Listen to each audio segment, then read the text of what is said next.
Welcome to another edition of the Bones of Advertising. You're John Douglas and I'm McLeod. And I am. You got a bone for us today, JD? I am as toey as a Roman sandal today. You are, right? You're up and about. Look at you. You're fucking, whoa. It's and why is that? It's a grand old flag. It's a grand old flag. It's a high-flying flag. Yeah. Woo. Yeah. Can you believe you're playing the same team that you played when you won all those years ago? Yeah. How good is that? Like, what do you mean? How does that orchestrate? I love it. I don't know, but it's like, whatever it is, 57 years or, something. I think it is 57, isn't it?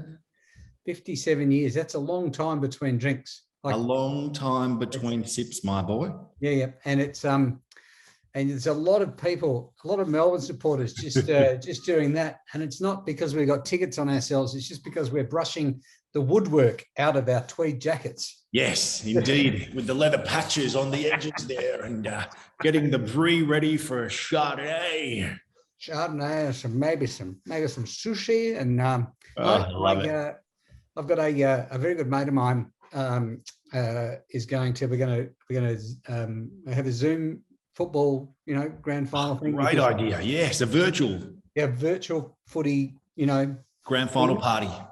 And here's what we're going to do. We're going to put the pies in. The good lady Douglas is going to put our pies in the party pies in the oven for about an hour and a half. Okay. Before half time. Yeah. So they're nice and crispy and a little bit too dry, and they've got that genuine kind of MCG pie kind of vibe. The one that burns your lip, that kind of, it's so hot. And then we've been there before.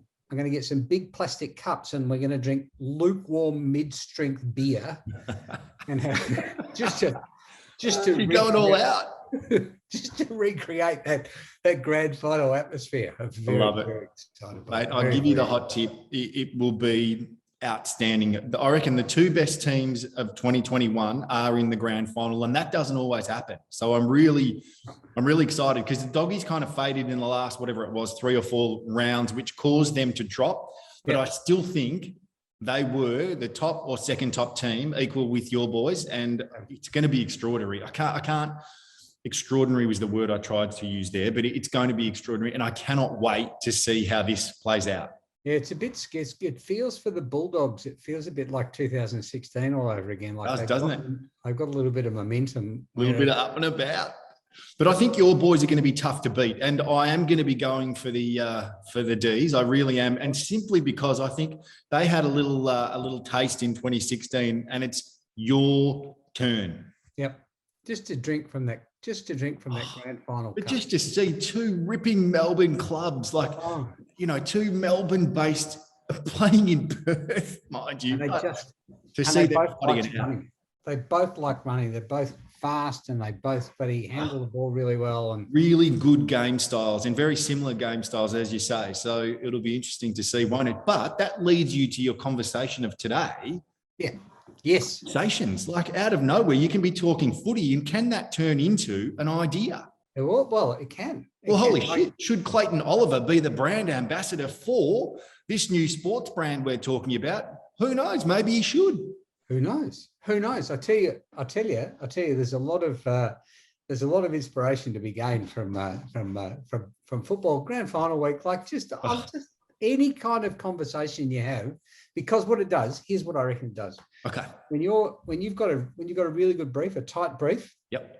And you know what you've got to say, but you spend so much time down in the weeds, in the details, trying to figure out what it is you get too close to an idea, you get too close to a brief. Oh, hell yeah. Yep.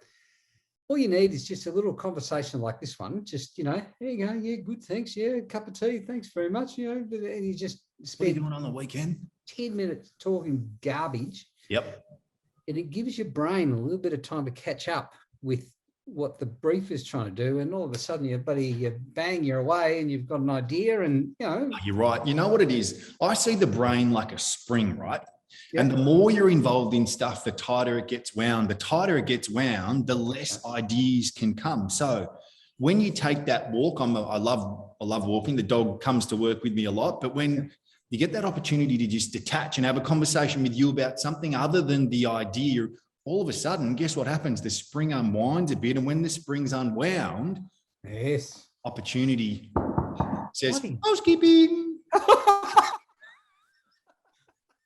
It knocks my boy. Were you the gentleman that asked for the turn down service? Yes.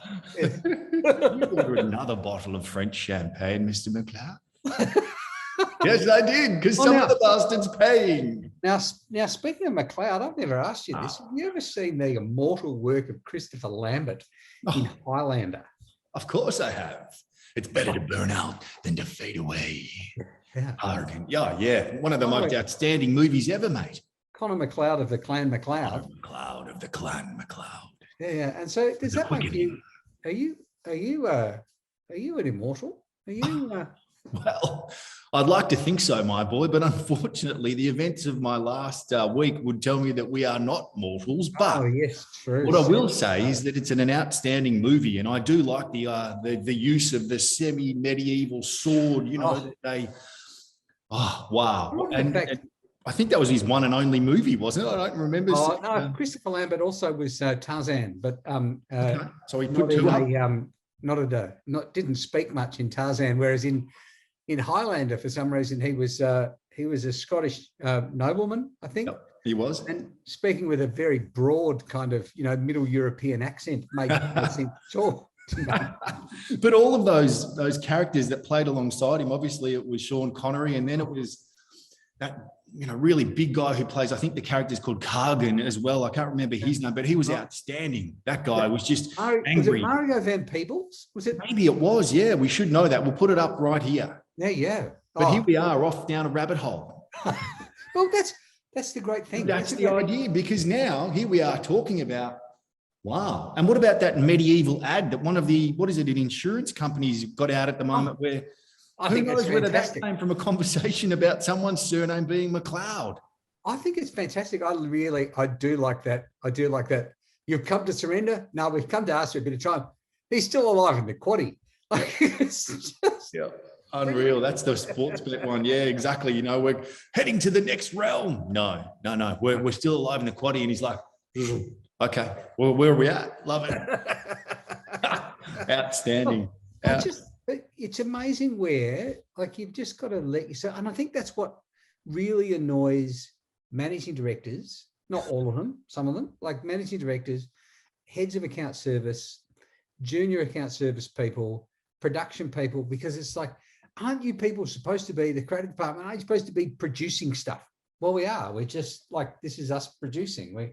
I think you're right, JD. You make a really valid point. And often when people come into the agency world from outside into a leadership role and they've not actually been through the process of how an idea comes to life, it's very difficult for them to consume the process, which is free and it's creative. So there is no boundary or no process that, is the same for everyone. And I guess people do follow a process to get to an idea, but ultimately it can sometimes just be doing this, just talking with a mate, with a colleague about other stuff. And then out of nowhere comes, oh, what do you think of this? And you're like, shit, where did that come from? I'm like, I don't know, but let's run with it. What do you reckon? Yeah, let's do this. That's how it happens sometimes. That's all you need. You know what I reckon they should do, just because it's grand final week?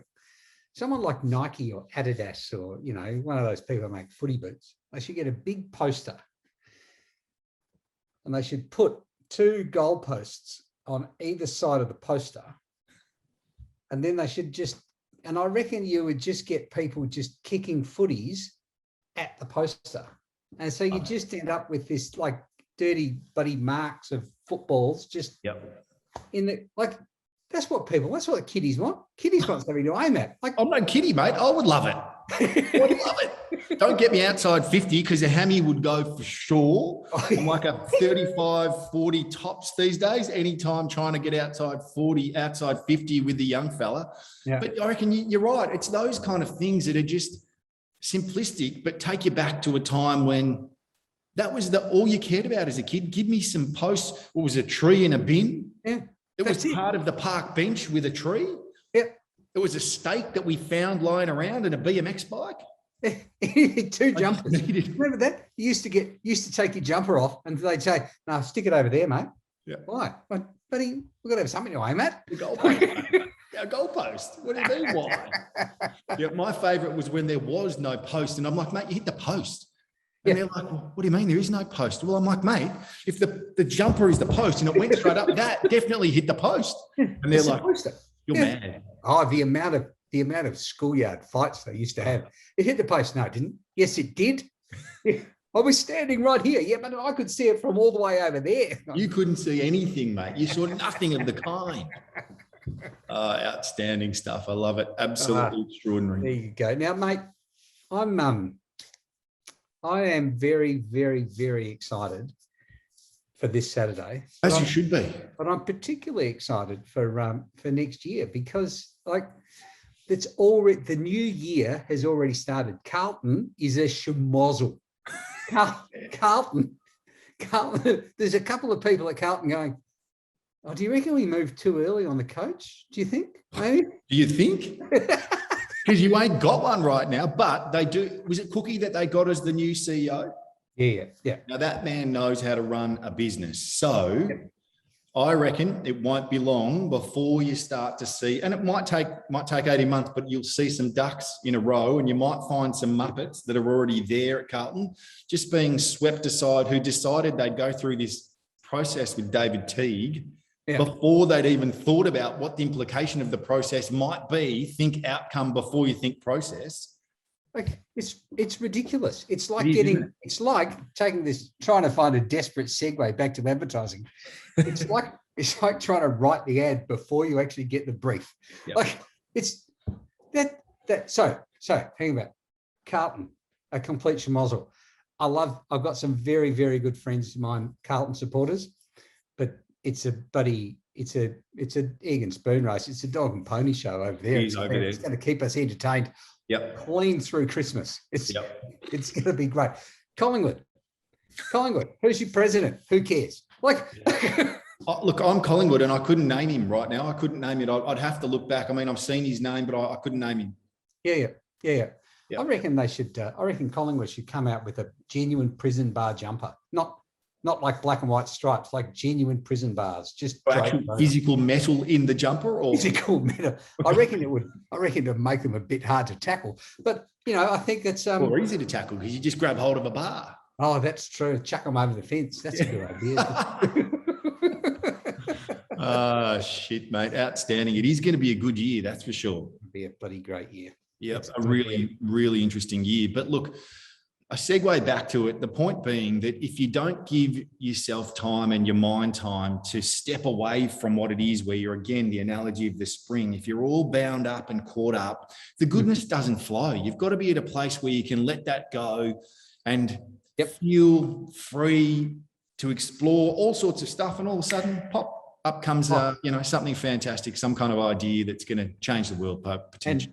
And I hope it happens to everyone listening to this. And especially to you, my friend. Oh, stop. Right back at you, my friend. I love it. It's been a ripping one. I wish your D's well. Next week, we will have the answer we look for, and fingers crossed. Let's hope we're singing the song. They clap like that, Melbourne supporters. Have you noticed that? They do. Like, or is it one-handed because they've usually got a Chardonnay? Yeah. They don't know the names. Okay, go on, number 4. Come on, number 4. You're doing fabulously well, 4. Excellent. What's his name again? I love it, mate. Well, you take care. That's been another edition of the Bones of Advertising. Don't go changing. I'll see you next week. All right, mate. Take care. Cheers.